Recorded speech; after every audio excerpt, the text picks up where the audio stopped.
Edwin Arlington Robinson was born 1869 and died 1935. Um, he devoted himself full time to writing poetry despite financial difficulty. Um, and that made me very interested in him. Because that's the sign of a true poet, right? But then he actually got kind of successful and ended up getting three Pulitzer Prizes in his lifetime. He wrote all kinds of stuff, but he is best remembered for his wry poems on fictional New England characters. And I found some of those, and they're really good. One of them, well, the first one that I'm going to read is Richard Cory, and that one just it's kind of like I'm saying there's something that happens at the end that you kind of have to just take with a grain of salt. It's just a poem about a fictional character, but what happens at the end is kind of not a good thing. Whenever Richard Cory went downtown, we people on the pavement looked at him. He was a gentleman sold to crown, clean, favored, and imperially slim. And he was always quietly arrayed, and he was always human when he talked. But he still fluttered pulses when he said, "Good morning," and he glittered when he walked.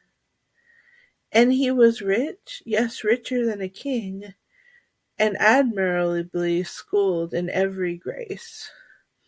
In fine, we thought that he was everything to make us that we were in his place. So on we worked and waited for the light, and went without meat and cursed the bread. And Richard Cory, one calm summer night, went home and put a bullet in his head. So that's the first poem. Sorry about that.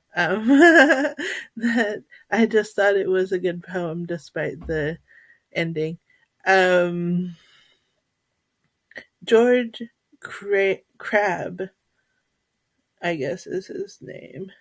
So he wrote one called George Crabbe, and George Crabbe apparently wasn't a fictional character. He was an English poet, physician, and curate.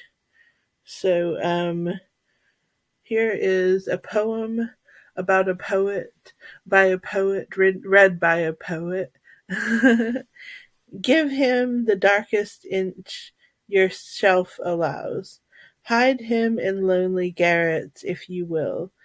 But his hard human pulse is throbbing still with sure strength that fearless trust endows, in spite of all the fine science disavows of the plain excellence and stubborn skill, there yet remains what fashion cannot kill.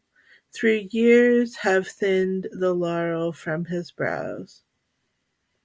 Whether or not we read him, we can feel from time to time the vigor of his name against us like a finger for the shame and emptiness of what our souls reveal. In books that are as altars we kneel, where we kneel, to consecrate the flicker, not the flame. So that is about a poet who had passed away. And I just think it's kind of meta that I am a poet reading a poem by a poet who has passed away about a poet who has passed away. So I hope you enjoyed today's poem and poet. See you later.